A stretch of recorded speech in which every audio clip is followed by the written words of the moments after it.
So, Steve, you have hosted reality shows before. On Tough Enough, we saw you as kind of like a hard-nosed drill sergeant. Now, on this one, straight up Steve Austin, what side of Steve Austin are we going to see? You get a chance to see, who and what I am every day in my life. But there's a lot of things going on because, I started podcasting many years ago, and I got a chance to show a side of my personality that many people didn't think existed from an audio standpoint. And they found out, that I actually have a sense of humor. So many people remember me, and I retired many years ago from the business of pro wrestling, but they think Stone Cold Steve Austin is that guy. So throughout this, you get me, and I have a sense of humor. I love to laugh, and I love to talk with people. And at times I can be antisocial, but I love to talk to people and find out, what makes them tick. Why were they successful? The dues they had to pay. And so this show, Straight Up Steve Austin, gives me a chance to do all that. And believe me, I was learning the whole way, but I had a blast. I know Baker Mayfield is going to be on the show. I know you're a big fan of him. We have some video actually of him shotgunning a beer. I don't know if you saw that. How would you rate this, obviously, as the beer guy that you are? Give us a rating on this. I saw this earlier, and he was sipping one, and then someone tossed him one, so he went old school, used the tooth, pulled the tab, shotgunned it. Woo! He gets an A+ from me. Spending some time with that kid was an absolute blast, and to see, it wasn't like they were exactly on easy street when he was going through his college career, walking on at Texas Tech, having an injury, and then transferring to OU, winning that job, and then winning, the Heisman Trophy and going number one in the draft. He was never on easy street, and that town wants a winner, and they really believe in Baker Mayfield, and he has a swagger and confidence that team needs. He's been pretty outspoken. You've been a guy who's always marched to the beat of your own drum. Do you think that we could call Baker the Stone Cold of the NFL? Man, I don't want to call anybody the Stone Cold anything because Baker is uniquely Baker, and when you hang out with him, this show, Straight Up Steve Austin, it's a half-hour show. It moves really quickly, but it takes 12 hours to film. So I'm spending all day with these people, and you get a chance to know that guy. He's got his own thing going. He does march to his own drum, but everybody rallies around him, and he's a natural-born leader, and he's a gamer, and he does not like to lose. So he's exactly what that team needs. Let's talk about beer, something that you love. You have your own line of beer, Broken Skull IPA. We actually tried to get some for today, but it's all sold out, so congrats on that. I'm curious if there ever was a time in your career where you just really didn't feel like throwing it back, but you knew you needed to do it for the fans.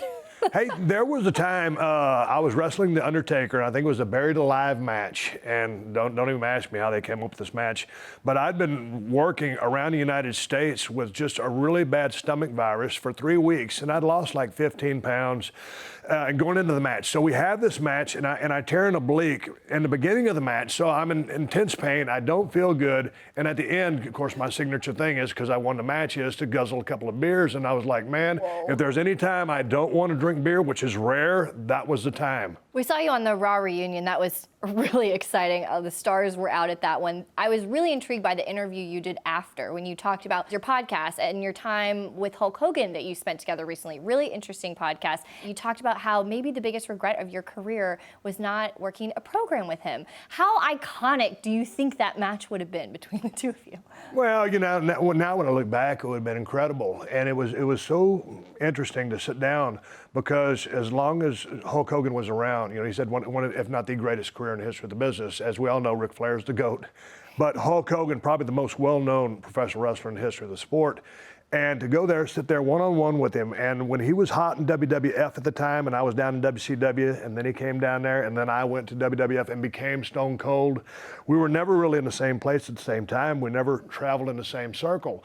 So to be there one-on-one with the man, Terry Bollea, not Hulk Hogan, and to have and we both had our runs. So, I'm coming at him, and I'm looking at him, from my eyes as comrades or, like-minded people who had tremendous amounts of success, shooting the breeze and talking shop. And we went and ate sushi. We drove around in this Dodge Challenger with 800 horsepower. I got a chance to know the guy, and thumbs up. I can't wait for part 2, and I had a blast hanging out with the guy. He's a super chill dude, and I have a ton of respect for everything he's done for the business. So I have to ask, obviously there's a stigma around him. A lot of wrestling fans have not been able to forgive him for his past racist comments. Did that come up at all in your time together? In your like you said, you got to know the real guy. Did that come up? Did he open up about any of that? It didn't come up just because I didn't want it to come up. Okay. You know, that's something that he went through, and wherever he's at with it is wherever he's at. But when I go into a podcast, it's kind of like, you know, I've kind of been around and done a few things that maybe I'm not so proud about, so I'd rather not pry. And I'm not that guy. When I went into his house, it was to sit there and talk to him as a fellow brother that spent a lifetime on the road just like I did.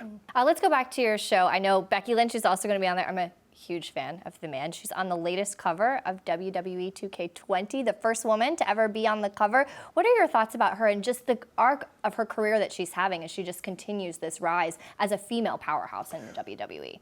Everybody that knows anything about me knows that I'm the biggest Becky Lynch fan in the world. I got a chance to spend, you know, a whole day with her filming Straight Up Steve Austin, and we're riding around doing some really cool things. She's a class act. She's very confident.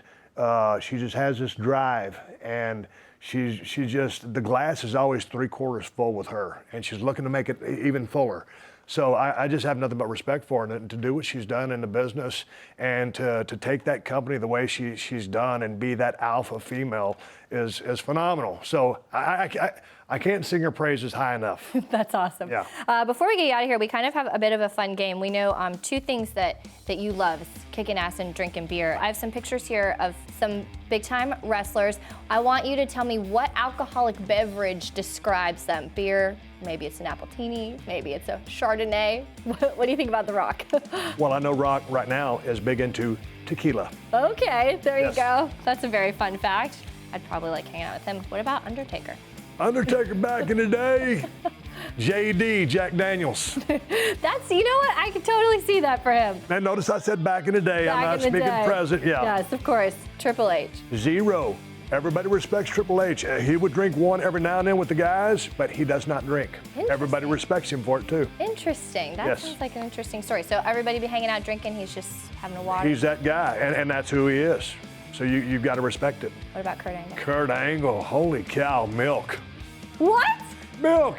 I did this beer thing where I squirted down The Rock and Vince McMahon with this beer truck, and then years later, Kurt Angle, the gold medal winner from 1996, with a broken neck, sprayed me down the ring with a bunch of milk because he's this wholesome, all-American, good guy from Pennsylvania, blue chipper, all-American. Everybody loves him, and he had one of the greatest careers in the history of the business. All American Milk. milk. That's amazing. Whole milk. All right, you ready for the last one? What Yep. about your boy Vince here? Gosh.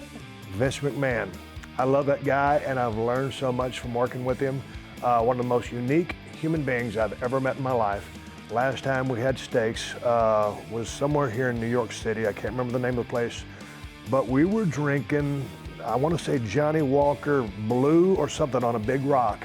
So it was some form of Johnny Walker, the high-end stuff. The blue one, probably. Yes, but that's what we were drinking, and that's what I associate Vince with. But I also associate him with zero sleep because the guy's a workaholic. That's true. That's great. All right, before we get you out of here, I want to shift to a more serious question. Just in light of what's been going on in the country over the last few weeks with all of the mass shootings that we have seen. And I know that you are a guy who has spoken out about gun control. I saw an interview you did with Larry King, which was a while ago, where you talked about how we needed stricter punishments for that. I'm curious, has your stance changed at all? What are your thoughts? As a guy who is outspoken and very thoughtful about many things going on, I wanted you to weigh in on what this country is facing right now. Well, it's such a heavy subject. I sent out a tweet the other day just to say, hey man, this is unthinkable and unbelievable that something like this could happen. And all of a sudden, I just get bombarded by people say, well, it is thinkable and is believable because it happens every other week, it seems. And I'm like, man, I was just trying to put out something just to show support. Mm-hmm. But, you know, it's just as far as gun laws go, that's such a complex subject. I believe in background checks should be way more extensive than they are now. I'm an avid outdoorsman. Everybody knows I'm an avid hunter. I like to shoot targets, but I'm extremely safe with all of my firearms. And I think that maybe it should be mandatory that people are taught from just a respect standpoint or what these things can do. I don't know, but stricter gun control laws, I don't want to get into that.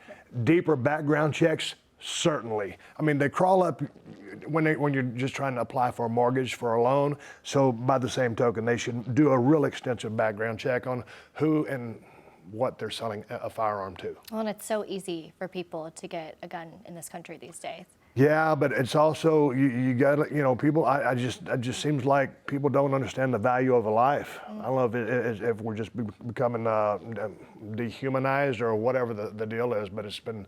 I don't understand it because back in the day when I was a kid, you just never thought of things like this, and I can't go off the rails because if you ask me what I think should happen to the people that are doing these type of things, I'll plead the fifth because what I would say would not be very kind to very, very many people out there. I would have a very harsh sentencing for people like that, and that is the bottom line.